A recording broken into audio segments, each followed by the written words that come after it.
من الشیطان الرجیم بسم اللہ الرحمن الرحیم الف لام میم اللہ لا الہ الا هو الحی القیوم نزل علیک الکتاب بالحق مصدقا لما بین یدیہ وأنزل التوراة والإنجيل من قبل هدى للناس وأنزل الفرقان إن الذين كفروا بآيات الله لهم عذاب شديد والله عزيز ذو انتقام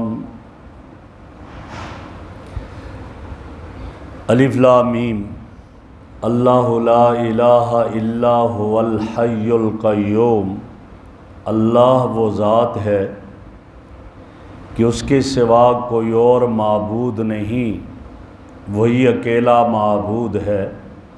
الحی ہمیشہ زندہ رہنے والا، القیوم ہمیشہ قائم رہنے والا یا ہمیشہ قائم رکھنے والا ہے۔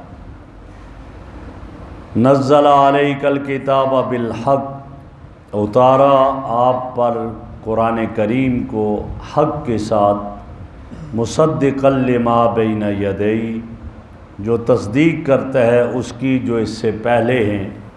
وانزل التوراۃ والانجیل من قبل، تورات اور انجیل کو اتارا ان سے پہلے، ہدی للناس، جو لوگوں کے لیے ہدایت۔ وانزل الفرقان، اور اتارا فرقان کو، حق اور باطل کے درمیان فرق کرنے والی کتاب کو۔ ان الذین کفروا بآیات اللہ، بے شک وہ لوگ جنہوں نے کفر کیا اللہ کی آیات کا، لہم عذاب شدید، ان کے لیے سخت عذاب ہے۔ واللہ عزیز ذو انتقام، اللہ غالب ہے، بدلہ لینے والا ہے۔ میرے محترم بزرگوں اور دوستو، سورہ بقرہ ختم ہو گئی اور اب سورہ آل عمران کو شروع کیا جا رہا ہے۔ سورہ آل عمران کا نام آل عمران، عمران کا خاندان، اور اس سے مراد حضرت مریم کے والد تھے عمران، عمران، یعنی حضرت مریم کے والد کا نام عمران تھا۔ اس میں ان کا تذکرہ آتا ہے، اور وہ عمران جو تھے نیک آدمی تھے، نبی نہیں تھے، اللہ کے نیک بندے تھے، اور مسجد اقصی کے امام تھے، اور حضرت مریم کے خالو حضرت زکریا ان کے بعد مسجد اقصی کے امام بنے۔ تو وہ عمران مسجد اقصی کے امام تھے۔ انہی کا تذکرہ آگے انہی کے خاندان کا آتا ہے کہ چونکہ عمران کی بیوی نے یہ دیکھا کہ یہ بیت المقدس کے مسجد اقصی کے امام ہیں، اور اب ان کی اولاد آگے کوئی بیٹا نہ ہوا تو یہ امامت ان سے چلی جائے گی، آگے آئے گا، تو انہوں نے نظر مانی تھی کہ یا اللہ اگر تو نے بیٹا دے دیا تو میں اس کو مسجد اقصی کی خدمت کے لیے وقف کر دوں گی، اور پھر اللہ نے بیٹا کے بجائے بیٹی دی حضرت مریم، اور وہ وہاں پر رہنے لگی۔ تو اس کا آگے تذکرہ آئے گا، تو ان کا ذکر اس میں ہے، اس لیے اس کو سورہ آل عمران کہا جاتا ہے۔ جیسا کہ سورہ بقرہ میں نے عرض کیا تھا کہ بقرہ کا معنی گائے کا، اور اس میں ایک خاص واقعہ گائے کا واقعہ ذکر ہوا تھا، جس کی وجہ سے سورت کا نام سورۃ البقرہ پڑا تھا۔ تو اس میں آل عمران، خاندان عمران کا تذکرہ ہے، اس لیے سورت کا نام سورہ آل عمران ہے۔ اس سورہ آل عمران کا اور سورہ بقرہ جو پہلے گزری، ان کا آپس میں ربط کیا ہے، آپس میں تعلق کیا ہے؟ تو سورہ بقرہ میں زیادہ تر مضمون یہودیوں کی اصلاح کے لیے تھا، یہود کی اصلاح کے لیے تھا، اور اس کے ساتھ ساتھ اہل ایمان کے لیے ضروری احکام بیان ہوئے تھے کہ جن احکام کے ذریعے یہ ایمان والے تقوی حاصل کر سکیں اور یہ تقوی انہیں مل جائے، اور اسی طرح اس میں جو ہے وہ نظام خلافت کا تذکرہ تھا سورہ بقرہ میں، اور سورہ آل عمران میں زیادہ تر تذکرہ نصارہ کا ہے۔ وہاں یہود کا تذکرہ تھا، یا نصارہ کا زیادہ تر تذکرہ ہے، اور اس کے ساتھ ساتھ توحید، رسالت، آخرت، ان کا تذکرہ یہاں پر ہے۔ تو یہ ان کا آپس میں تذکرہ، اور ابتدائی آیات میں تقریباً 83 آیات ہیں جن میں عیسائیوں کے باطل عقیدوں کا رد کیا گیا ہے۔ تو یہ ان کا آپس میں ربط ہے۔ اور یہ سورہ آل عمران یہ مدنی صورت ہے۔ صورتیں مکی صورت، مدنی صورت۔ مدینہ کی طرف آپ نے جو ہجرت کی، ہجرت سے پہلے جو بھی آیت یا صورت نازل ہوئی اس کو مکی کہا جاتا تھا، بھلے وہ مکہ مکرمہ میں نہ نازل ہوئی ہو پھر بھی مکی ہے ہجرت سے پہلے۔ اور ہجرت کے بعد جو صورتیں یا آیات نازل ہوئی وہ سب مدنی ہیں، بھلے وہ مدینہ منورہ کے اندر نہ بھی نازل ہوئی ہوں، باہر میں ادھر ادھر ہوں، لیکن ہجرت کے بعد ہیں تو اس لیے انہیں مدنی کہا جاتا ہے، وہ مدنی آیات کہلائیں۔ تو یہ سورہ آل عمران مدنی صورت ہے، ہجرت کے بعد نازل ہوئی ہے۔ اس کی کل 200 آیات ہیں اور اس میں 20 رکوع ہیں۔ اور یہاں پر پہلی آیت الف لام میم، پہلے گزرا ہے الف لام میم کا سورہ بقرہ میں بھی، کہ یہ حروف مقطعات ہیں۔ حروف مقطعات دو طرح کے ہیں، ایک وہ ہیں کہ جن کا معنی ہی اللہ کے سوا کوئی اور نہیں جانتا۔ الف لام میم کا کیا معنی ہے؟ کہا نہیں، اللہ ہی جانتے۔ لہٰذا یہ اگرچہ بعضوں نے اس کی مراد لی کہ الف سے مراد اللہ، لام سے مراد جبرائیل علیہ السلام، میم سے مراد محمد رسول اللہ صلی اللہ علیہ وسلم، کہ اس قرآن کو اللہ نے اتارا، جبرائیل لے کر آئے اور محمد عربی صلی اللہ علیہ وسلم پر لے کر آئے۔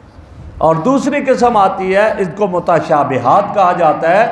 دوسری قسم متشابہات کی یہ ہے کہ جس کا لغوی معنی تو آتا ہے، مراد کیا ہے اللہ ہی بہتر جانتا ہے۔ جیسے ید اللہ، اللہ کا ہاتھ، اللہ کا ہاتھ کیسا ہے اس کی مراد ہمیں نہیں معلوم، اللہ ہی بہتر جانتا ہے۔ اللہ کے لیے پاؤں کا لفظ استعمال کرنا، اللہ کے لیے وجہ کا لفظ استعمال کرنا، اللہ کے لیے پنڈلی کا لفظ استعمال کرنا، وہ ہمارے جسم کی طرح نہیں ہے، اللہ اس کی مراد جانتا ہے۔ ان کو متشابہات کہا جاتا ہے۔ تو فرمایا الف لام میم، اللہ ہی اس کی مراد جانتے ہیں بہتر۔ آگے دوسری آیت اللہ لا الہ الا هو الحی القیوم، اللہ وہ ذات ہے جس کے سوا کوئی عبادت کے لائق نہیں، عبادت کے لائق صرف ایک اللہ کی ذات ہے۔ الحی القیوم، ہمیشہ زندہ رہنے والا اور ہمیشہ قائم رکھنے والا۔ یا ایک دعویٰ ہے، اس دعویٰ پر دلیلیں ہیں، عقلی دلیل اور نقلی دلیل۔ دعویٰ کیا ہے کہ اللہ ہی عبادت کے لائق ہے، اللہ کے سوا کوئی اور عبادت کے لائق نہیں، اور اس کے لیے دلیل الحی القیوم، عقلی دلیل پیش کر دی۔ عبادت کس سے کہا جاتا ہے؟ عبادت کہا جاتا ہے کہ کسی کے سامنے عاجزی اور انتہائی تذلل اختیار کر دی جائے۔ اب ہم اللہ کے سامنے سر سجدے میں ڈال کر تذلل اختیار کرتے ہیں کہ اللہ ہم تیرے سامنے اپنی پیشانی کو رگڑ رہے ہیں، سبحان ربی الاعلی، تو یہ تذلل اختیار کر رہے ہیں۔ تو عبادت کے لائق اللہ کی ذات ہے، اور اسی کے سامنے تذلل اختیار کیا جائے گا جو سب سے اعلیٰ ذات ہوگی، اور سب سے اعلیٰ ذات اللہ رب العزت کی ہے۔ لہٰذا اس کے لیے کیا دلیل ہے؟ فرمایا اس کے دلیل یہ ہے الحی، ہمیشہ رہنے والا ہے، ہمیشہ رہنے والا، جس پر موت آئے گی وہ اعلیٰ نہیں ہے۔ فرمایا الحی، ہمیشہ رہنے والا۔ حی کس سے کہا جاتا ہے؟ جس کی نہ ابتدا ہے اور نہ انتہا ہے، ابتدا بھی نہیں، وہ ہمیشہ سے ہے، انتہا بھی نہیں، ہمیشہ ہمیشہ رہے گا، وہ اللہ رب العزت کی ذات ہے۔ الحی، ہمیشہ رہنے والی ذات ہے۔ کل شیء ہالک الا وجہ، ہر چیز ہلاک ہونے والی ہے سوائے اللہ کی ذات کے، اللہ کی ذات باقی رہے گی۔ یہ حی ہے، ہمیشہ ہمیشہ رہنے والی ذات ہے۔ اور اس لیے بھی کہا گیا کہ ہمیشہ رہنے والی ذات ہے کہ اس کا اور کوئی ثانی اور ساجی نہیں۔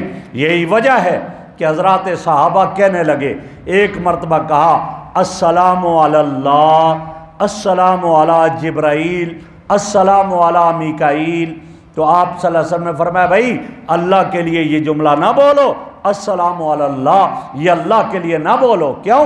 کہا اس کا مطلب کیا ہے؟ سلامتی ہو، اور سلامتی اس کے لیے کہی جاتی ہے کہ جس پر کوئی مصیبت آئے، جس پر کوئی پریشانی آئے، آپ کسی کو کہتے ہیں السلام علیکم، کیا معنی؟ اللہ تمہیں ہر طرح چیزوں سے سلامتی میں رکھے، چوروں سے محفوظ رکھے، ڈاکوں سے محفوظ رکھے، ظالموں سے محفوظ رکھے، آپ اس سے کہتے ہیں۔ اور فرمایا اللہ تو ہمیشہ دوسروں کو سلامتی دینے والی ذات ہے، اللہ کے لیے یہ لفظ فرمایا نہیں بولنا کہ السلام علی اللہ، اللہ کے لیے یہ نہیں۔ کیوں؟ اس لیے کہ اس پر کوئی مصیبت، کوئی پریشانی، کوئی موت آتی نہیں ہے، لہٰذا اس کے لیے یہ جملہ نہ بولیں، وہ تو ہے ہی سلام ذات ہے، وہ دوسروں کو سلامتی بخشنے والی ذات ہے، لہٰذا ان کے لیے فرمایا یہ لفظ نہ بولو۔ ہمیشہ ہے اور ہمیشہ ہمیشہ وہ ذات رہے گی جس پر کبھی عدم نہیں آئے گا، اور نہ اس سے پہلے کوئی تھا نہ اس کے بعد کوئی، پہلے سے والاول والآخر، وہی پہلے بھی ہے وہی آخر بھی ہے، لہذا ایسا لفظ فرمایا نہیں بولنا چاہیے۔ اور آگے کا القیوم، القیوم کا ایک معنی یہ بیان کیا گیا کہ ہمیشہ قائم رہنے والا، ہمیشہ قائم رہنے والا ہے، جس پر کسی بھی وقت زوال نہیں آتا، کبھی زوال نہیں، کسی وقت زوال نہیں۔ باقیوں پر زوال آتا ہے، اللہ پر کبھی زوال نہیں آئے گا۔ اور دوسرا معنی کیا القیوم کا معنی قائم رکھنے والا، دوسروں کو قائم، فرماتے نا انت قیم السماوات والارض، اللہ تو آسمانوں اور زمین کو قائم رکھنے والا ہے۔ اس ہزاروں سال گزر گئے، یہ آسمان قائم ہے بغیر ستونوں کے، اور ہمیشہ قائم، جب تک اللہ چاہے گا اس وقت تک قائم رہے گا۔ یہ قیوم، اللہ قائم رکھنے والا ہے۔ یہ زمین جب سے بنی قائم ہے اور حرکت میں نہیں ہے، اور جب تک اللہ چاہے گا یہ قائم رہے گی۔ یہ چاند جب سے بنا قائم، جب تک اللہ چاہے گا قائم رہے گا۔ تو اللہ کی ذات قائم رکھنے والی قیوم ذات ہے، وہ قائم رکھنے والی ذات ہے کہ وہ ہمیشہ زندہ رہنے والی ذات ہے، اور ہم قائم رکھنے والی اور قائم رہنے والی ذات ہے۔ نزل علیک الکتاب بالحق، فرمایا یہ آگے نقلی دلیل، یہ عقلی دو دلیلیں تھیں کہ جو ہمیشہ زندہ ہے، قائم رکھنے والا، وہی کیا ہے؟ سب سے اعلیٰ ہے، اور اسی کے سامنے سجدہ کیا جائے، اسی کی عبادت کی جائے، اس کے علاوہ کوئی اور عبادت کے لائق نہیں ہے۔ یہی وجہ ہے کہ نبی اکرم صلی اللہ علیہ وسلم مخلوق میں سب سے عظیم ذات نبی اکرم صلی اللہ علیہ وسلم کی ہے، اور میرے آقا بھی میرے رب کے سامنے سر سجدے میں ڈال کر سبحان ربی الاعلیٰ کہتے، پوری رات عبادت کرتے تھے۔ صحابہ نے ایک دفعہ کہا اللہ کے نبی آپ تو بخشے بخشائے اور آپ پوری رات عبادت کرتے ہیں، تو جواب میں کیا فرمایا؟ افلا اکون عبدا شکورا، کیا میں اللہ کا شکر گزار بندہ نہ بنوں؟ لہٰذا عبادت کرنے والے تو عبادت کے لائق صرف اللہ کی ذات ہے۔ انبیاء بھی، شہداء بھی، اولیاء بھی اسی کی عبادت کرتے ہیں، اور کوئی عبادت کے لائق نہیں ہے۔ آگے عقلی دلیل بیان کی، نقلی دلیل بیان کی، نزل علیک الکتاب بالحق مصدقا لما بین یدی، فرمایا وہ ذات ہے جس نے قرآن کو اتارا، حق کے ساتھ قرآن مجید کو اتارا ہے، یعنی قرآن نے جو کہا سچ کہا، قرآن میں جو تذکرہ آیا سچ آیا ہے، کبھی غلط نہیں، حق ہے اور سچ ہے۔ اور مصدقا لما بین یدی، اس سے پہلے جو کتابیں تورات، زبور، انجیل آئی، ان کی تصدیق کرنے والی ذات ہے۔ قرآن نے تورات کی بھی تصدیق کی کہ تورات موسیٰ پر اتری، انجیل حضرت عیسیٰ پر اتری، زبور حضرت داؤد پر نازل ہوئی، ان سب کی یہ قرآن تصدیق کرتا ہے۔ لیکن تصدیق کرنے کا یہ مطلب نہیں کہ یہ کہا جائے اب بھی یہ برحق اور سچی ہیں۔ جب تک ان میں کوئی تحریف نہیں ہوئی تھی، تغیر نہیں ہوا تھا، یہ حق اور سچ کتابیں تھیں۔ اب ان میں تغیر اور تبدل ہو گیا، تحریف ہو گئی، اب وہ تورات نہ رہی جو حضرت موسیٰ کو دی گئی تھی، اب وہ انجیل نہ رہی، بلکہ انجیل کے تو اب کئی نسخے بن چکے ہیں، لہٰذا یہ اب وہ نہ رہی جو حضرت عیسیٰ علیہ السلام کو دی گئی تھی۔ اب ان میں تغیر آ گیا، تبدل آ گیا، ورنہ جو انجیل اصل برحق انجیل تھی اس میں تھا کہ تم کبھی عیسیٰ کو خدا نہ مانو۔ عیسیٰ فرماتے مجھے اللہ کا نبی مانو، مجھے اللہ نہ مانو، اور نبی اکرم صلی اللہ علیہ وسلم کی بشارت اس میں دی گئی تھی کہ آنے والے ایک نبی جس کا نام محمد صلی اللہ علیہ وسلم ہوگا۔ تو فرمایا یہ قرآن ان کی تصدیق کرتا ہے پہلے والی کتابوں کی، اس وقت تک تصدیق ہے کہ جب تک ان میں تحریف نہیں تھی، تغیر اور تبدل نہیں ہوا تھا۔ وانزل التوراۃ والانجیل من قبل ھدی للناس، تورات اور انجیل کو اتارا یہ پہلے لوگوں کی ہدایت کے لیے تھے۔ اس وقت جب تک تغیر اور تبدل نہیں تھا، تورات بھی ہدایت کے لیے تھی، انجیل بھی ہدایت کے لیے تھی۔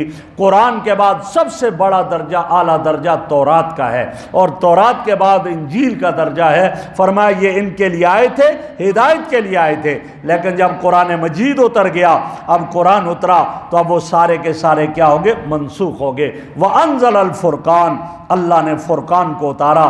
قرآن کا ایک نام قرآن ہے، ایک نام فرقان ہے۔ فرقان کیوں کہا جاتا ہے؟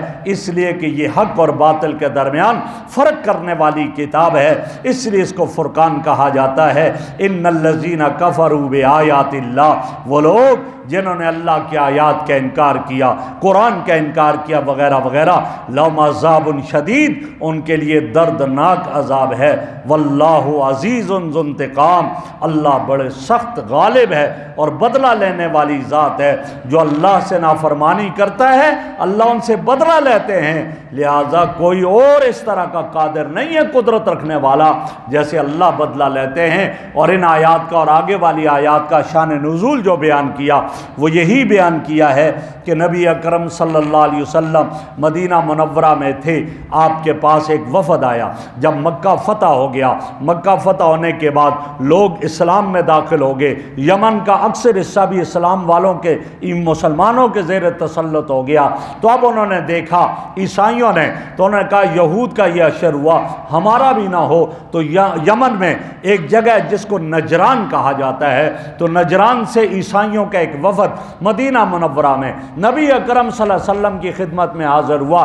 کس لیے؟ کہ ہم آپ کے زیر تسلط رہنا چاہتے ہیں، جزیہ دے کر رہیں گے، آپ ہمیں کوئی احکام بتائیں، اس حوالے سے آپ اصول اور قواعد بتائیں۔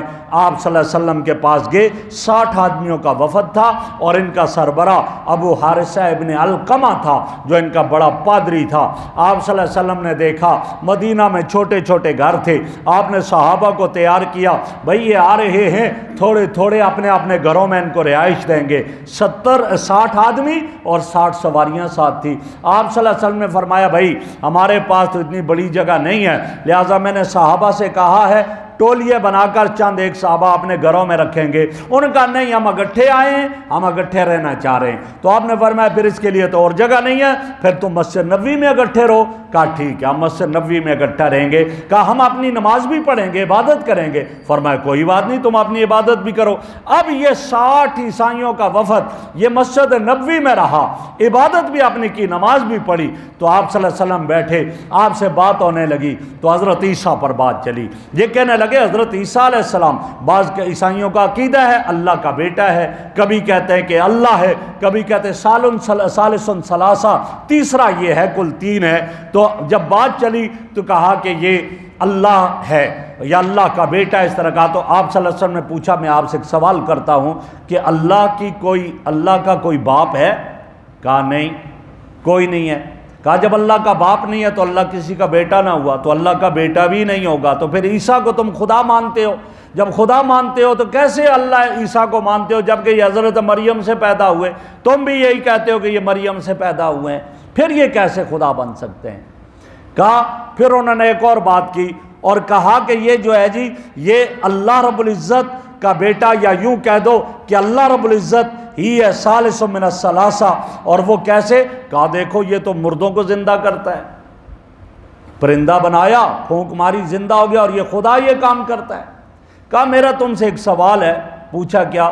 مجھے یہ بتاؤ، یہ آگے ان کے جوابات آئیں گے، بہت سارے سوالات کیے اور یہ آگے اسی صورت میں ان کے جوابات آئیں گے۔ آپ صلی اللہ علیہ وسلم نے فرمایا میں تم سے ایک سوال کرتا ہوں، وہ یہ ہے کہ اللہ کھاتا ہے؟ کہا نہیں۔ پیتا ہے؟ کہا نہیں۔ بازاروں میں گھومتا ہے؟ کہا نہیں۔ کہا عیسیٰ علیہ السلام کھاتے تھے یا نہیں کھاتے تھے؟ کہا کھاتے تھے۔ پیتے تھے؟ کہا پیتے تھے۔ کہا یہ سوال کرتا ہوں تم سے کہ اللہ پر موت آئے گی کبھی؟ کہا نہیں۔ کہا تمہارا کیا عقیدہ ہے کہ عیسیٰ علیہ السلام کو سولی دی گئی ہے؟ یہ تمہارا عقیدہ ہے یا نہیں؟ کہا ہمارا عقیدہ ہے۔ کہا موت آ گئی تمہارے عقیدے کے مطابق؟ کہا ایسا ہے تو پھر کس طرح تم یہ کہتے ہو کہ یہ خدا ہے؟ لہٰذا وہ اس پہ ناکام ہو گئے، اور جب ناکام ہوئے اس پر یہ آیات اتری، فرمایا هو الحی القیوم، اللہ ہمیشہ رہنے والا ہے، اللہ پر کبھی موت نہیں آئے گی۔ اور عیسیٰ علیہ السلام وہ تو کہہ رہے ہیں، لیکن اسلام ہمارا دین یہ کہہ رہا ہے، اور آپ نے فرمایا کہ عیسیٰ علیہ السلام کو اللہ نے آسمانوں پر اٹھا دیا ہے، اور قرب قیامت میں عیسیٰ علیہ السلام آئیں گے، عیسیٰ علیہ السلام کا نکاح ہوگا، شادی ہوگی، اور عیسیٰ علیہ السلام کے 2 بیٹے بھی ہوں گے، ایک کا نام موسیٰ ہوگا، دوسرے کا نام محمد ہوگا، اور پھر حضرت عیسیٰ علیہ السلام پر موت آئے گی۔ فرمایا کہ خدا حی ہے، اللہ حی ہے اور قیوم ہے، اللہ پر کبھی موت نہیں آتی ہے، لہٰذا یہ عیسیٰ علیہ السلام نہ بنے۔ یہاں ایک اور مسئلہ بھی عرض کر دوں، ہمارے ہاں کئی دفعہ جب بات ہوتی ہے تو ہم کیا کہتے ہیں؟ اللہ جی کہتے ہیں۔ کیا کہتے ہیں؟ اللہ جی۔ حضرت مولانا سرفراز خان صفدر صاحب رحمہ اللہ فرماتے ہیں کہ یہ اللہ جی کا لفظ بولنا یہ ناجائز ہے، وہ فرماتے ہیں، اور فرماتے ہیں کیوں ناجائز ہے؟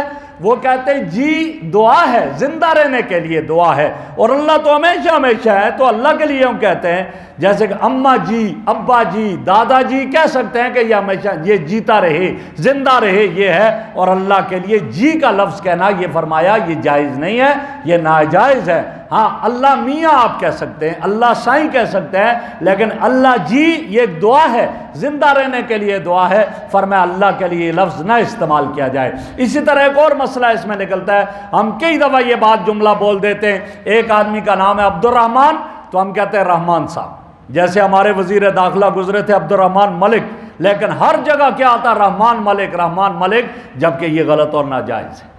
اچھا عبد القادر، قادر اللہ کا نام ہے، ہم کہتے ہیں قادر قادر قادر۔ عبد الجبار، ہم کہتے ہیں جبار آیا تھا، بھائی یہ اللہ کا نام ہے، عبد الجبار سب آئے تھے یا نہیں؟ عبد القادر آیا تھا یا نہیں آیا تھا؟